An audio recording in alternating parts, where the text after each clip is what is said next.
My girlfriend said, "Don't plan anything for my birthday, you always embarrass me." I replied, "Sure." I didn't plan a thing, but she wasn't expecting the message that arrived at midnight or the photo attached to it.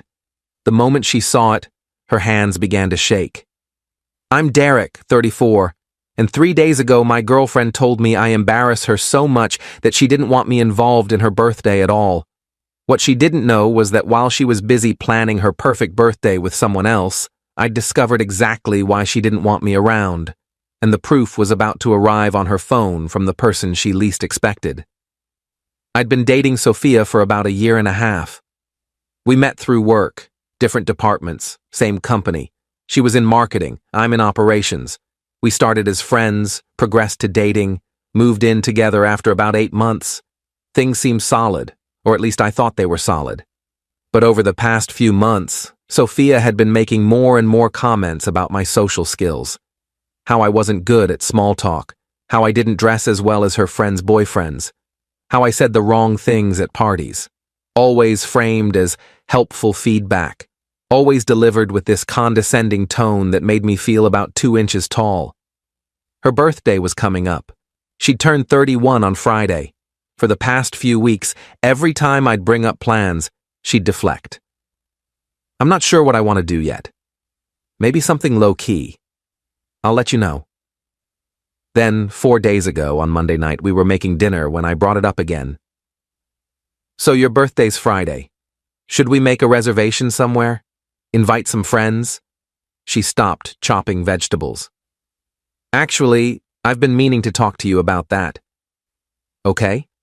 I think it's better if you don't plan anything this year. You don't want to celebrate? I want to celebrate. Just not with you planning it. I set down the pot I was holding. What does that mean? It means every time you plan something, it's embarrassing. Remember my work holiday party? You wore that awful sweater and told that story about college that nobody thought was funny. Or my friend Jenna's birthday dinner where you ordered the cheapest wine and it was terrible. You always embarrass me in social situations, Derek. I don't want that on my birthday. So what are you suggesting? I'm suggesting you don't plan anything. I'll handle my own birthday. You can just show up if I invite you. If you invite me to your birthday. Don't be dramatic. I'm just saying I want to control my own event this year. Make sure it's done right. Because I can't do anything right. That's not what I said. It's exactly what you said. You said I embarrass you, that I can't plan anything properly, that you're not even sure you want me at your birthday. You're twisting my words, I'm repeating them. Don't plan anything. You always embarrass me. If I invite you. Those were your actual words. She sighed like I was being difficult. Fine, don't help with my birthday. I'll take care of it myself. Sure. I finished making dinner in silence. She went to the living room to watch TV. We ate without talking. That night she fell asleep on the couch. I went to bed alone. The next morning, Tuesday, I woke up early and did something I'm not proud of but don't regret. Sophia had left her laptop open on the dining table, logged into her email. I glanced at it, saw an email from someone named Trevor with the subject line Friday Plans. I opened it. The email was about her birthday, specifically about the dinner party Trevor was helping her organize, at his place, for close friends only. The guest list was attached, 12 people, none of whom were me. The email ended with, "Can't wait to celebrate with you properly. D doesn't need to know. D. Derek." Me. I scrolled through the email chain. They'd been planning this for 2 weeks, a surprise party that I wasn't invited to, at some guy's apartment, some guy who signed his emails T with a heart emoji. I went further back in her inbox, found more emails from Trevor. Months of them. Nothing explicitly sexual, but definitely inappropriate. Inside jokes, plans to meet for coffee, complaints about me, still doesn't get why I need space sometimes. Wish I could just enjoy time with people who understand me. I took screenshots of everything, sent them to myself, deleted the sent email from her sent folder, closed the laptop. Sophia came out of the bedroom around 8 a.m. Morning. Morning. Listen, about last night. I didn't mean to hurt your feelings. I just want my birthday to be nice, you know? I understand. Really? Really? You plan whatever you want. I won't interfere. She looked relieved. Thank you. You're being really mature about this. I didn't respond. Just grabbed my bag and left for work. Update 1. For the next 3 days, I watched Sophia prepare for her birthday party. The party she thought I didn't know about. She'd take phone calls in the other room. She'd text constantly and hide her screen when I walked by. She'd mention she had plans with girlfriends on Friday evening.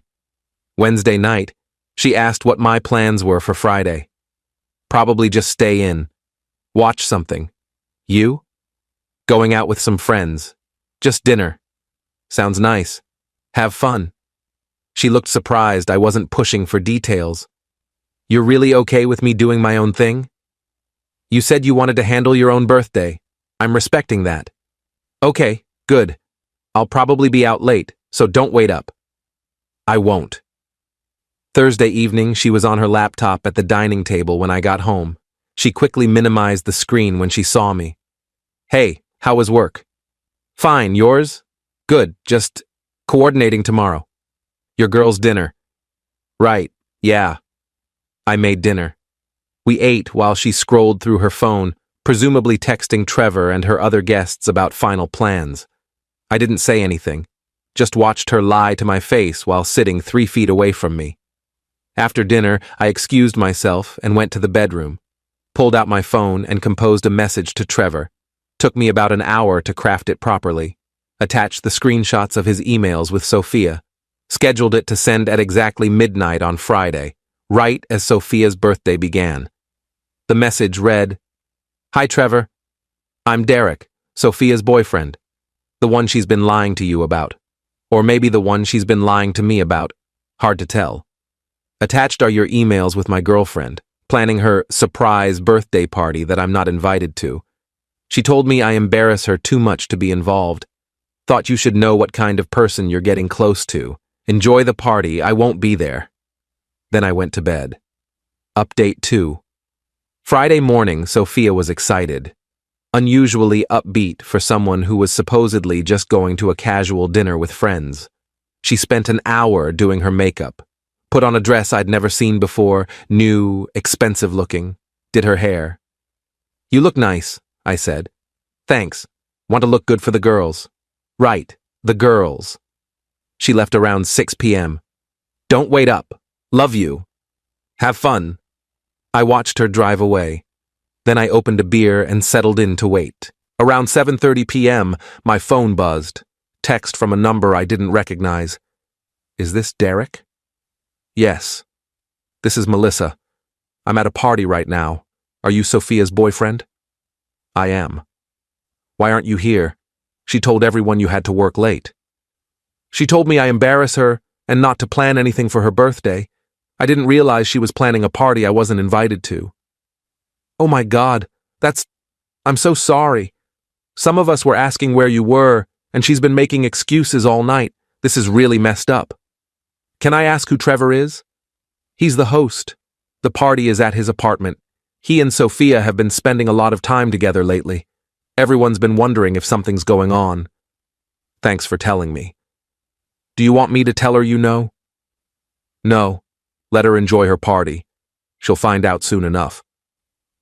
At exactly midnight, my scheduled message sent to Trevor. I imagined his phone buzzing, him reading it, his face changing, him deciding what to do. About 15 minutes later, my phone lit up. Sophia, calling. I didn't answer. She called 3 more times, then texted, Why is Trevor asking me about emails? What did you do? I didn't respond. Another call, another voicemail. Derek, this isn't funny. Call me back right now. I turned off my phone and went to bed. Update 3. Sophia came home around 2 a.m. I heard her car, heard the front door, heard her stumbling around the living room. Then I heard her crying. She opened the bedroom door. Derek? What? We need to talk. About what? About tonight, about Trevor, about the emails. The emails where you've been planning a birthday party behind my back? Or the emails where you've been complaining about me to another guy? Or maybe the emails where you've been building an emotional relationship with someone while telling me I'm too embarrassing to be around? It's not what you think. Then what is it? She sat on the edge of the bed. Trevor and I are friends. We work together sometimes on marketing campaigns. We got close, but nothing happened. Nothing physical. That makes it okay? I'm not saying it's okay. I'm saying I didn't cheat. You've been emotionally involved with someone else for months. You planned a birthday party at his apartment and didn't invite me. You told him things about our relationship that you never told me. That's cheating, Sophia. Maybe not physical, but it's still betrayal. I just needed someone who understood me. You needed someone who didn't embarrass you. Someone who wasn't me. You wanted to see what it would be like to be with him instead. The party was a test run. See how it felt to celebrate without your embarrassing boyfriend there. That's not true.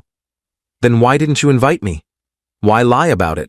Why tell Trevor things about me that you'd never say to my face? She didn't answer. What did Trevor say when he got my message? He asked if you knew about the party. I said no. He said you'd sent him emails we'd written. He was angry that I'd lied about you, about us. He said I'd been using him. Had you been? I don't know. Maybe. I was confused. I liked the attention. I liked feeling wanted and appreciated instead of feeling like I had to hide my boyfriend because he might say something awkward. So this is my fault. That's not what I'm saying. It sounds exactly like what you're saying. You emotionally cheated because I'm not perfect enough, because I wore the wrong sweater once, because I ordered cheap wine, because I exist in a way that doesn't meet your standards. Derek, get out. What? Get out of the bedroom. Sleep on the couch. Tomorrow you can pack your things and find somewhere else to stay. You're breaking up with me. You broke up with us when you started planning a life without me in it. I'm just making it official. She started crying harder. Please, I made a mistake. I was stupid. I didn't mean for any of this to happen. But it did happen. You spent months making me feel inadequate. You built an emotional relationship with another man. You planned a birthday party specifically to exclude me while lying to my face about where you'd be. Those weren't accidents. Those were choices. Can't we try to work through this? No, because even if we got past Trevor, even if you cut him off completely, I'd never forget how you made me feel. Every time we went to a party, I'd wonder if you were embarrassed of me. Every time you gave me feedback, I'd wonder if you were complaining about me to someone else. I can't live like that. I'll change. You shouldn't have to change, and I shouldn't have to change either. We're just wrong for each other. You need someone who fits your image of what a partner should be. I need someone who doesn't make me feel like I'm constantly failing. She stood up, wiping her eyes. I really did love you, you know. Maybe, but not enough to respect me, not enough to be honest with me, not enough to include me in your life instead of hiding me from it. She left the bedroom without another word. I heard her moving around the living room, probably gathering blankets for the couch. Then silence. I lay there thinking about how different I'd feel if she'd just been honest from the start.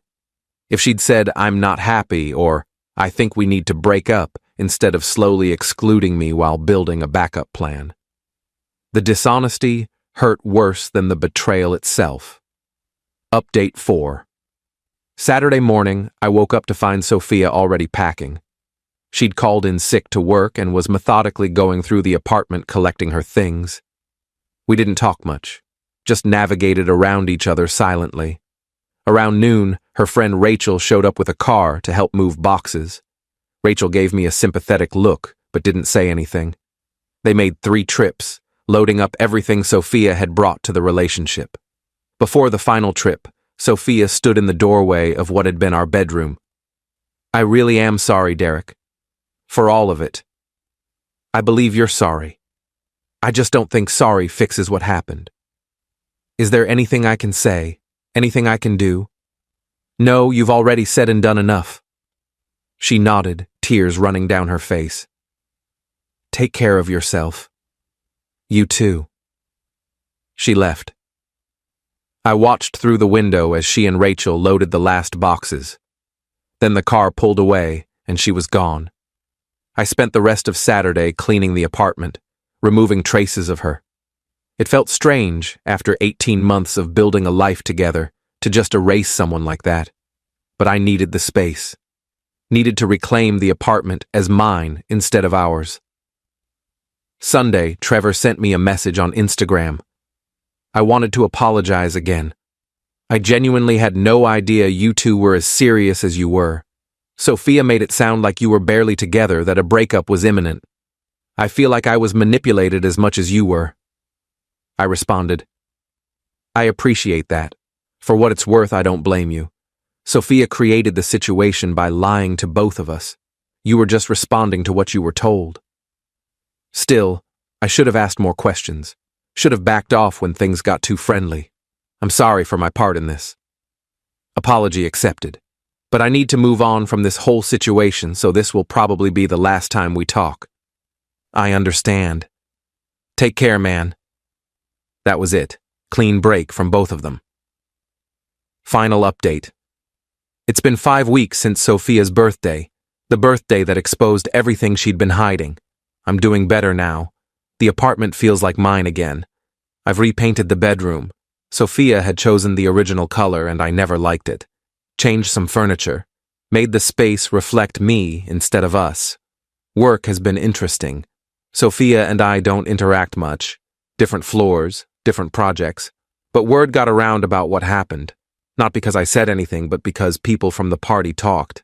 Melissa, who texted me that night, apparently told several co-workers the full story. The narrative that emerged wasn't kind to Sophia. She transferred to a different department about 3 weeks ago. Supposedly for career growth, but everyone knows it was to get away from the gossip. I don't feel bad about that. She created the situation. She dealt with the consequences. Trevor also left the company, though I think that was already planned. He'd mentioned in his emails to Sophia that he was looking for opportunities elsewhere. Last I heard, he moved to a different city for a new job. Clean slate. I've been going to therapy. Not because I'm devastated. Honestly, I'm more relieved than anything. But because I want to understand why I accepted months of criticism and insults without standing up for myself sooner. My therapist says it's common in relationships where one partner slowly erodes the other's self-esteem. By the time you realize how bad it's gotten, you're so used to feeling inadequate that it seems normal.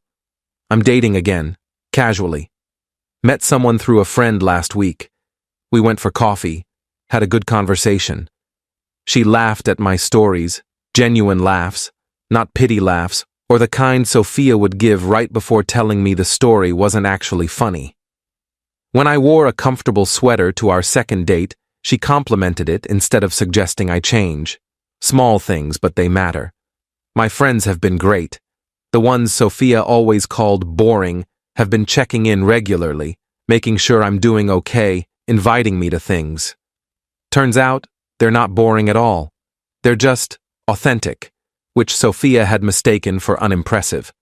Looking back at that Monday night, when Sophia told me not to plan anything for her birthday because I always embarrass her, I realize that was the moment I should have ended things. Not because of the birthday issue specifically, but because of what it revealed about how she saw me.